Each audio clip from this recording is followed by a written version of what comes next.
It's a very nice one in Ecclesiastes. It says if there are two persons working at something and one of them fails and the other doesn't help him, but one and not the other, it's the same Hebrew word echad.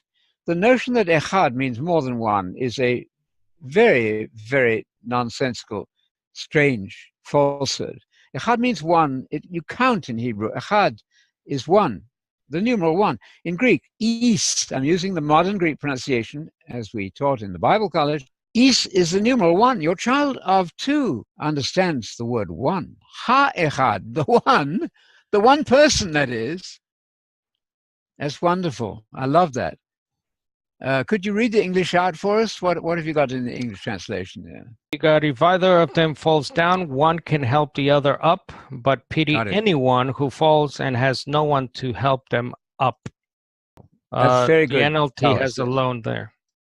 NLT. Yes, one alone. The one. Ha-echad. Ha is the definite article in Hebrew. Ha-echad, the one person.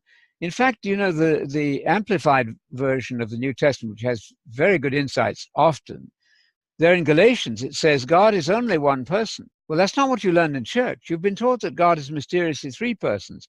You're in flat-out contradiction of Paul there in Galatians. But we're covering a lot of ground here, and I hope you won't think I'm being dismissive here. We're doing our best to get at the original truth of sola scriptura, and we're suggesting that it's gone through an enormous metamorphosis since it came under the influence of the Greek church fathers, who compromised, as they admitted. They said, we don't believe in the Jewish creed. We believe in a mixture, a medium position between Greek philosophy.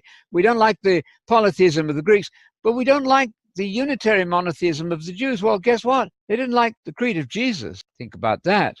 So they settled for something which is the mean between two extremes, a hodgepodge, sort of an invitation of the whole world. You all come in because we've got a creed that'll please everybody. That was a fatal step in our thinking. And tragically then, the church dealt very furiously with people who bucked that system. You know that Calvin, who was really a tyrant, was responsible for the murder of Miguel Cervantes, the Spanish brilliant physician, geographer, and linguist, who discovered that God was one, and they burned him at the stake with Calvin approving.